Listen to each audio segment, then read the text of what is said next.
ये कहानी एक ऐसे वर्टिकल जेल की है जहां खतरनाक से खतरनाक कैदियों को रखा जाता है। इस जेल में टोटल 333 फ्लोर हैं और हर एक सेल में 2 लोगों को रखा जाता था। इस विचित्र जेल की खासियत ये थी कि यहाँ वो लोग भी फॉर्म फिलअप करके आ सकते थे जो कि बाहरी दुनिया से थक चुके हैं या फिर वो लोग जो अपनी जिंदगी में नया एक्सपीरियंस लेना चाहते हैं। यहाँ आने से पहले सभी से उनके फेवरेट खाने की चीज पूछी जाती थी, जिसे बनाकर एडमिनिस्ट्रेशन के लोग प्लेटफॉर्म पर रख देते थे। आगे उन तक पहुंचे या ना पहुंचे इससे उन्हें कोई मतलब नहीं, क्योंकि इस जेल के हर एक सेल के बीच में एक बड़ा सा होल था जिसके ऊपर से ही प्लेटफॉर्म नीचे जाता था, जिसमें कि जितने लोग इस जेल में रहते हैं उन सब का कोई एक फेवरेट खाना होता था और हर एक सेल में ये प्लेटफॉर्म सिर्फ 2 मिनट रुकता था। उतने टाइम में जितना खाना खा सकते हो खा लो, 2 मिनट के बाद वो प्लेटफॉर्म नीचे चला जाएगा। और अगर किसी ने लालच में आकर खाना प्लेटफॉर्म से निकालकर अपने सेल में रखा तो प्लेटफॉर्म नीचे जाने के बाद उनका सेल या तो इतना गर्म होगा कि वो लोग जलकर मारे जाएंगे या फिर इतना ठंडा होगा कि वो लोग जमकर मारे जाएंगे।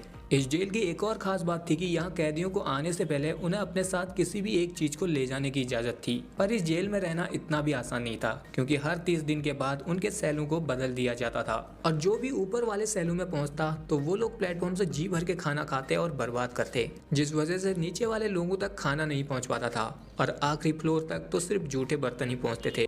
अब यहाँ पर भी कहानी की शुरुआत में हमें कुछ लोगों का इंटरव्यू दिखाया जाता है जो कि इस जेल में जाने वाले थे। उनसे उनका फेवरेट फूड पूछा जाता है और उन्हें अपने साथ कोई एक चीज ले जाने की इजाजत दे दी जाती है। इसके बाद हम कहानी के मेन कैरेक्टर पेरेम्पॉन को देखते हैं, जिसकी जब आंख खुलती है तो वो लेवल 24 पर थी, जहाँ उसके साथ उसका एक मोटा सा सेलमेट था जिसका नाम जेमिटियन था, जिसे हम कहानी में जैमी कहकर बुलाएंगे। जैमी दिखने में बहुत कठोर और सख्त टाइप का आदमी था और उसे पिज्जा खाना बहुत पसंद था, इतना कि उसे जब एक दिन पिज्जा नहीं मिला तो उसने अपने घर के साथ अपने माँ बाप को भी जलाकर मारने की कोशिश की थी और तब से उसके माँ बाप उससे डरने लगे थे। इसलिए उन्होंने उसे इस जेल में भेज दिया ताकि वो सुधर जाए और यहाँ पर उसने अपना फेवरेट फूड भी पिज्जा ही लिखवाया था। पर जब खाने से भरा प्लेटफॉर्म उनके लेवल पर पहुंचता है तो किसी ने उसके पिज्जा में से सारा चिकन खाया हुआ था, जिसे देखकर जैमी को बहुत गुस्सा आता है और वो अब प्लेटफॉर्म से दूसरा खाना खाने लगता है। लेकिन तभी उसके ऊपर वाले लेवल यानी कि लेवल 23 से रूबेस्पियर और उसकी सेलमेट उसे ऐसा करने से रोकते हैं।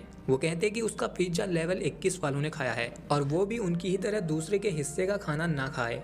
अगर वो दूसरों के हिस्से का खाना खाएगा तो ये देखकर बाकी लोग भी ऐसा ही करेंगे, जिससे नीचे के लेवल तक खाना नहीं पहुंच पाएगा और इससे उनकी बनाई गई चेन भी टूट जाएगी। दरअसल इस जेल में अब बहुत सारे लोगों का एक ग्रुप बन चुका था जो कि एकजुटता में विश्वास रखते थे और सिर्फ अपने हिस्से का ही खाना खाते थे, जिन्हें लॉयलेंस कहा जाता था। पर यहाँ ऐसे लोग भी थे जो उनके इस नियम को नहीं मानते थे।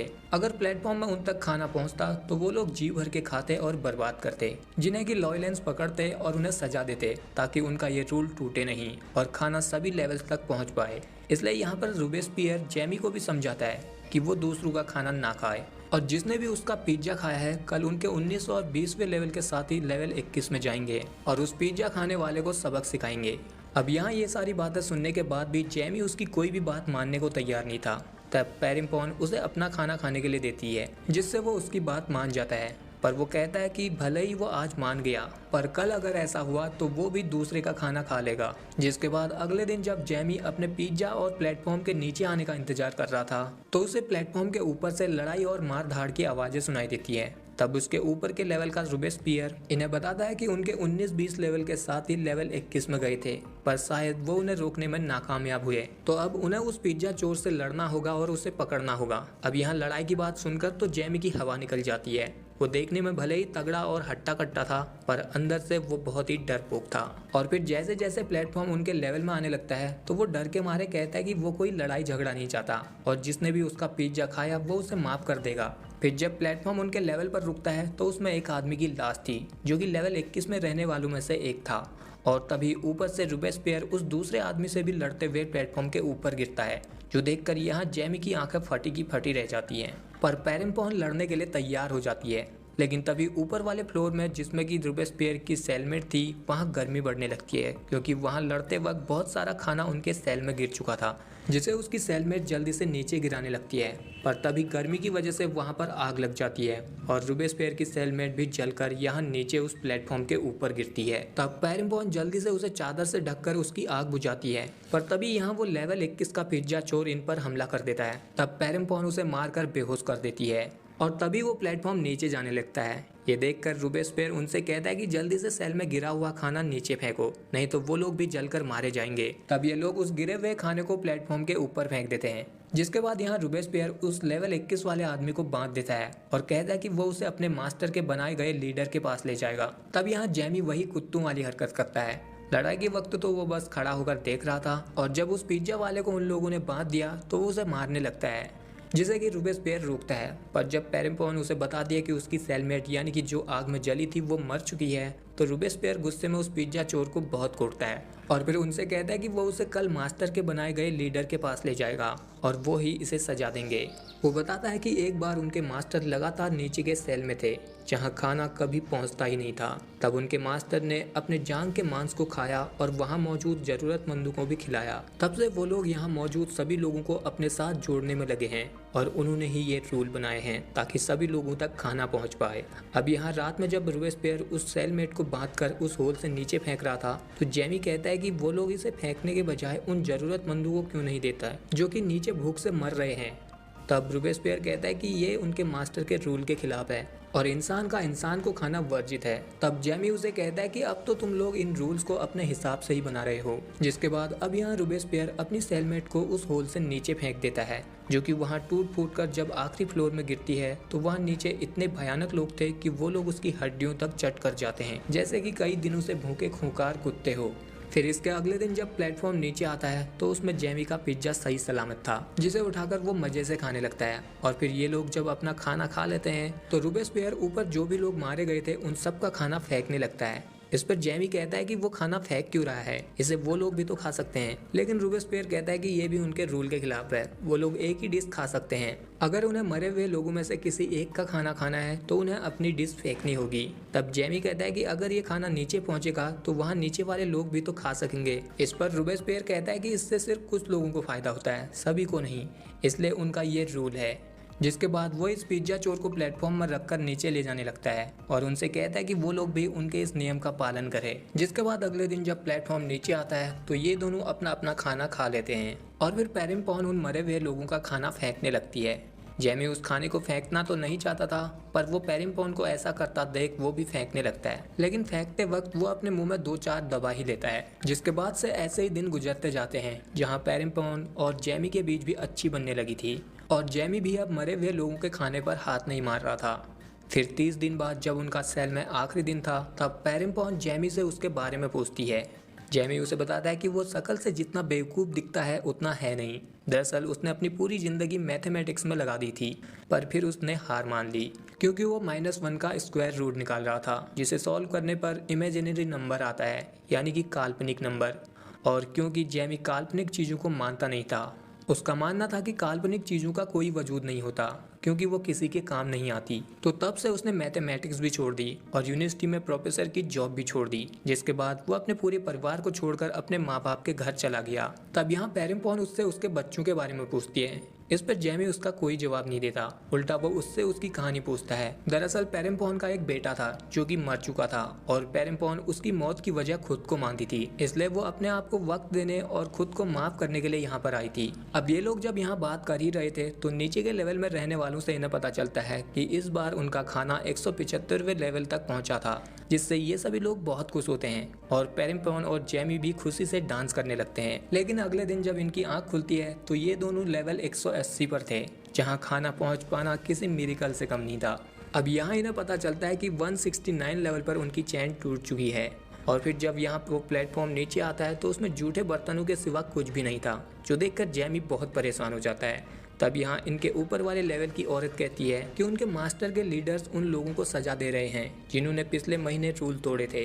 वो कहते हैं कि 3 लोगों ने ऐसा किया था, जिनमें से एक लेवल 24 में रहने वाला मोटा सा आदमी था जिसने मरे हुए लोगों का खाना खाया था। उसे ये सब इसलिए पता था क्योंकि जिस वक्त जेमी 24वें लेवल पर चुपचाप से मरे हुए लोगों का खाना खा रहा था तो उसे ऊपर से एक औरत ने देख लिया था। उसके बाद उसने ये बात अपने से नीचे वालों को बताया और फिर नीचे वालों ने अपने से नीचे वालों को, जिससे सभी लॉयलेंस को पता चल गया। और फिर वो औरत उनसे पूछती कि वो किस लेवल में थे, तो यहाँ पेरिम्पॉन जेमी को बचाने के लिए उनसे झूठ बोलती है कि वो 24वें नहीं 48वें लेवल में थे। जिसके बाद से यहाँ पर काफ़ी दिन गुजर जाते हैं, पर एक भी दिन प्लेटफॉर्म पर खाना नहीं आता और इतने दिन भूखे रहने की वजह से जेमी की हालत बिगड़ने लगी थी। तब पेरिम्पॉन उसका काफ़ी अच्छे से ध्यान रखती है, लेकिन जैमी उसे कहता है कि अगर उसे खाना नहीं मिला तो वो ऐसे ही मर जाएगा। जिसके बाद रात में उसे एहसास होता है कि वो एक हारा हुआ इंसान है जो अपनी ज़िंदगी में कुछ भी नहीं कर पाया, ना अपने माँ बाप के लिए अच्छा बेटा बन पाया, ना ही वो अच्छा पति और ना ही अपने बच्चों के लिए एक अच्छा पिता। वो बस अपनी पूरी ज़िंदगी एक झूठी सांड में जीता रहा। उसने सभी को दिखाया कि वो कितना सख्त और कठोर है, पर अंदर से वो एक डरपोक इंसान था। यहाँ तक कि अब उसे इस बात का भी गिल्ट होता है कि उसने मरे हुए लोगों का खाना खाया, जिससे नीचे कई लोग बच सकते थे।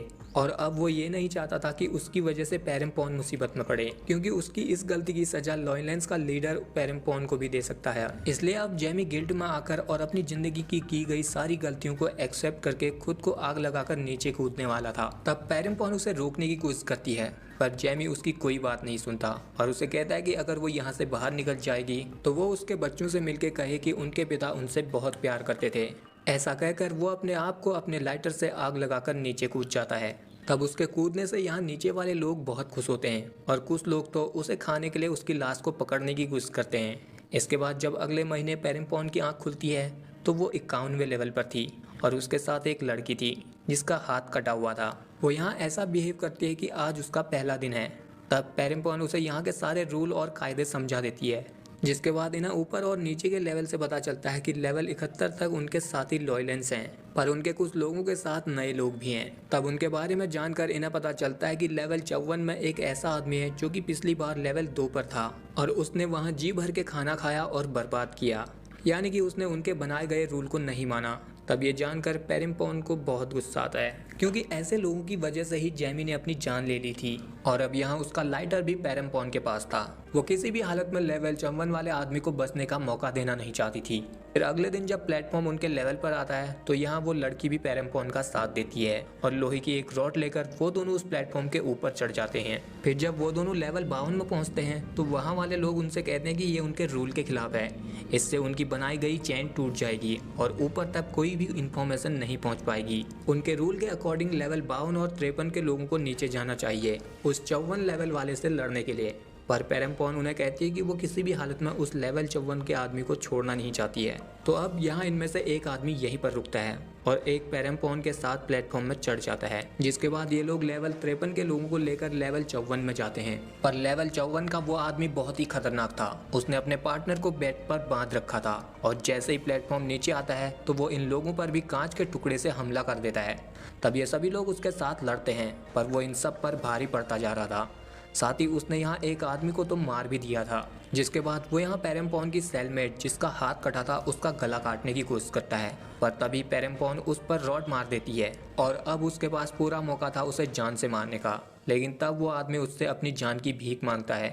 वो कहता है कि उसने ये सब भूख की वजह से किया था और वो यहाँ पिछले 1.5 साल से फंसा हुआ है।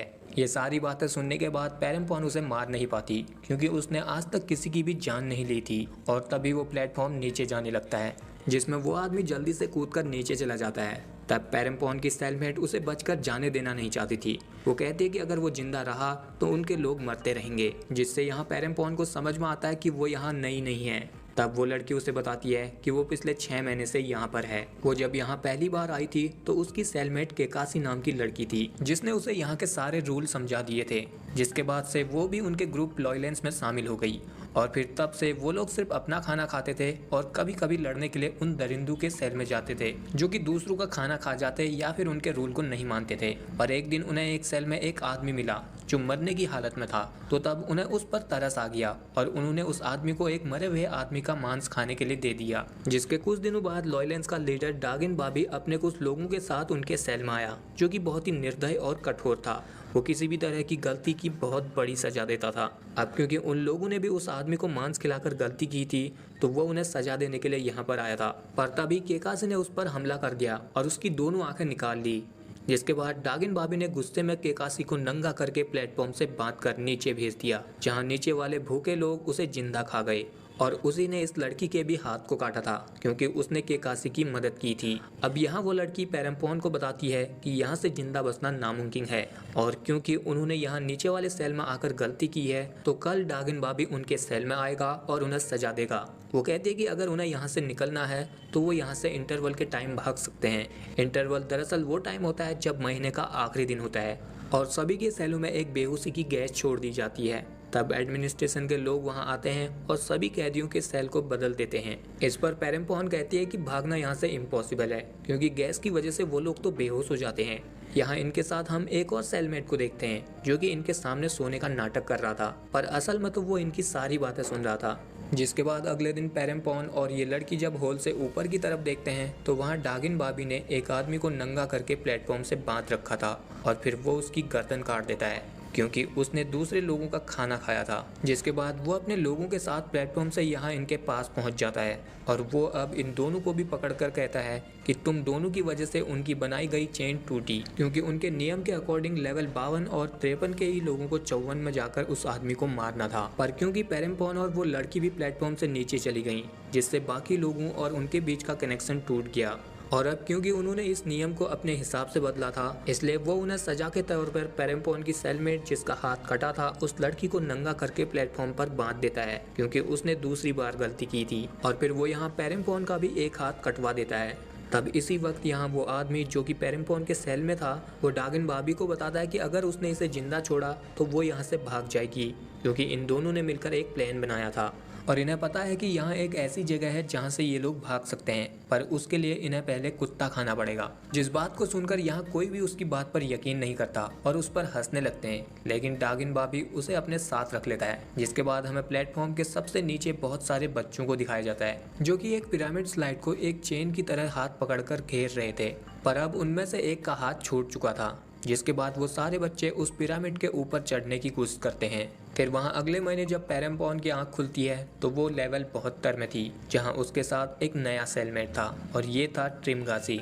इस बुड्ढे को आप लोग जानते होंगे जिसने पार्ट 1 देखा होगा। वैसे ये उस कहानी का प्रीक्वल है, तो इसके बाद भी आप उस पार्ट 1 वाली वीडियो को देख सकते हैं। खैर आते हैं कहानी में। अब यहाँ पेरेम्पोन जब उठती है तो उसने सोच लिया था कि वो अब से लॉयलेंस का साथ छोड़ देगी, वो यहाँ से किसी भी हालत में बाहर निकलेगी। तब उसे अपनी पुरानी सेलमेट की कही हुई बात याद आती है कि वो लोग इंटरवल के टाइम भाग सकते हैं। उसने उसे बताया था कि नीचे सेलों में से किसी एक सेल में एक कुत्ते की पेंटिंग है, जिसे अगर वो लोग इंटरवल के वक्त खा लें तो वो लोग उस गैस से बेहोश होने से बच जाएंगे, क्योंकि वो पेंटिंग एक ऐसे केमिकल से बनी है जो कि उस गैस को इनहेल करने से रोक देती है, पर ऐसा करने में उनकी जान भी जा सकती है। लेकिन अब पेरेम्पोन किसी भी हालत में यहाँ से निकलना ही चाहती थी, इसलिए वो ट्रिमगासी से पूछती है कि वो यहाँ अपने साथ क्या लेकर आया है। तो ट्रिमगासी उसे अपना चाकू दिखाता है। तब पेरेम्पोन उससे उस चाकू को उधार मांग लेती है और ट्रिमगासी से कहती है कि ऊपर और नीचे वालों की बात ना सुनना। जिसके बाद यहाँ पर जब खाने का भरा प्लेटफॉर्म नीचे आता है तो ट्रिमगासी बिना किसी फिक्र के मजे से खाने लग जाता है और वाइन वगैरह पीने लग जाता है। तब ऊपर वाले लोग उसे रोकने की कोशिश करते हैं, पर ट्रिमगासी उनकी एक नहीं सुनता और सीधे खाते रहता है।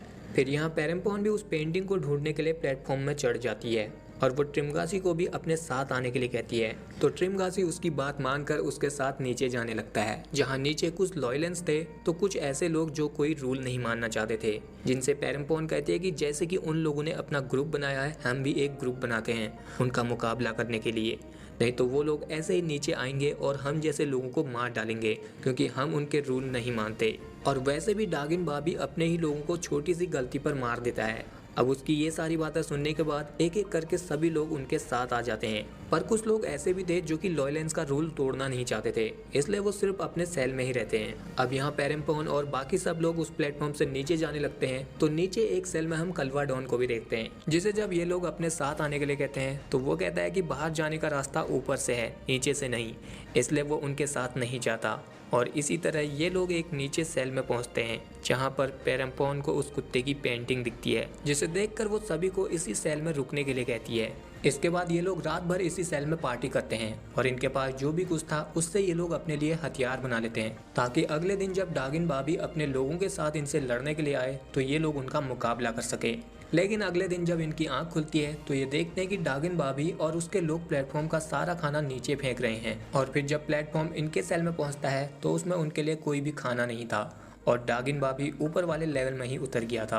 वो इन सब से कहता है कि अब से अगले 30 दिनों तक इसी तरह तुम भूखे रहोगे और फिर जब तुम भूख से कमजोर हो जाओगे तो हम लोग नीचे आएंगे और तुम सबको मार देंगे। जिससे अब यहाँ सभी लोग घबराने लगते हैं, पर ये उसे कहते हैं कि नीचे तुम्हारे लोग भी तो हैं, उनका क्या होगा। इस पर डागिन बाबी कहता है कि अपने रूल को बचाने के लिए उनकी कुर्बानी जायज है।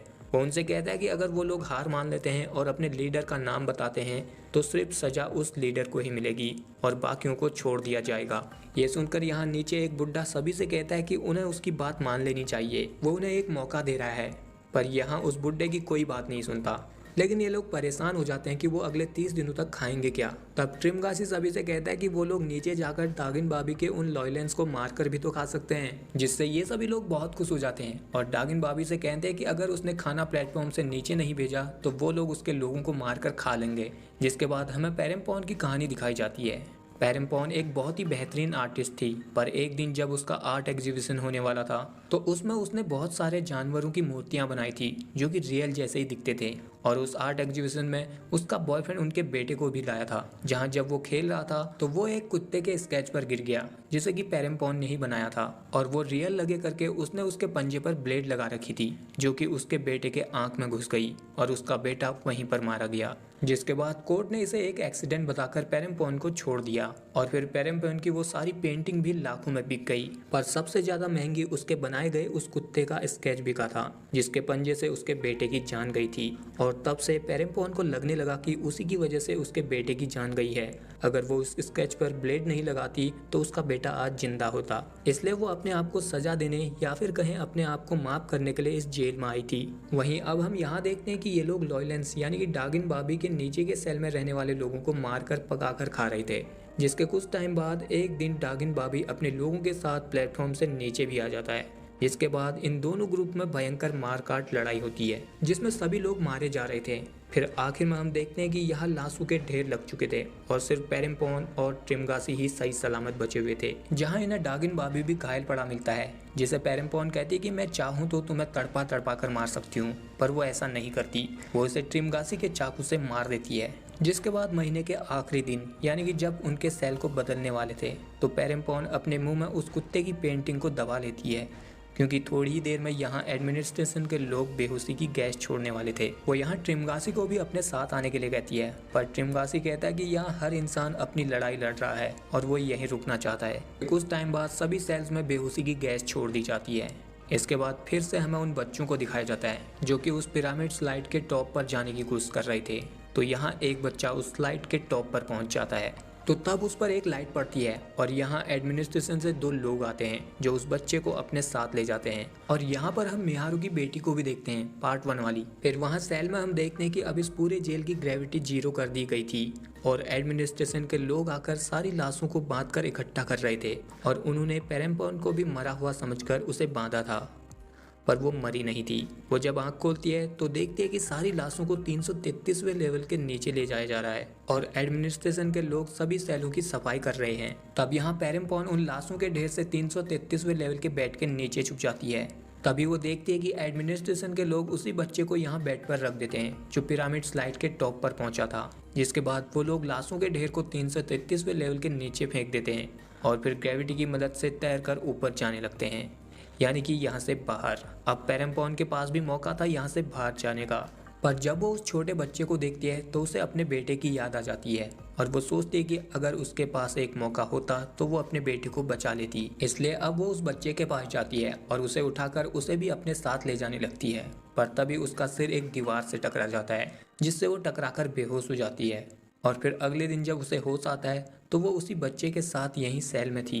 तो वो अब इस बच्चे को अपने साथ इस प्लेटफॉर्म पर रखती है और उसे 333वें लेवल के नीचे ले जाने लगती है, जहां जब वो सबसे नीचे पहुंचते हैं तो वहां बहुत सारे लोग थे और इन्हीं में हम पेरेम्पॉन के पुराने मरे हुए सभी सेलमेट को भी देखते हैं। जिसका मतलब था कि यहाँ जितने भी लोग थे वो सब मर चुके थे और पेरेम्पॉन भी मर चुकी थी क्योंकि उसके सिर में चोट लग गई थी। अब यहाँ वो सभी पेरेम्पॉन को कहते हैं कि उसका सफर अब खत्म हुआ, इसके आगे का सफर इस बच्चे को अकेले तय करना है। जिसके बाद वो पेरेम्पॉन को अपने साथ ले जाते हैं और फिर कुछ टाइम तक कई लोग इसी तरह एक एक बच्चे को यहाँ लाते रहते हैं। और फिर एक दिन गौरंग भी एक बच्ची को लेकर यहाँ नीचे आया जिसे कि ट्रिमगासी अपने साथ ले गया, जिसका मतलब था कि गौरंग भी पार्ट 1 में मर चुका था और अब यहाँ उसे पेरेम्पॉन मिलती है। ये दोनों एक दूसरे को पहले से जानते थे, शायद पेरेम्पॉन का बॉयफ्रेंड गौरंग ही था, इसलिए वो उससे पूछती है कि तुम यहाँ कैसे। जिसके बाद ये दोनों गले मिलते हैं और यहीं पर ये कहानी एंड हो जाती है। सो आई होप यू गाइस कि आपको ये वीडियो पसंद आया होगा। अगर आया तो इस वीडियो को लाइक शेयर के साथ चैनल को कीजिए सब्सक्राइब। बाकी अगर आप इसके पार्ट 1 को देखना चाहते हैं तो डिस्क्रिप्शन में आपको उसका लिंक मिल जाएगा।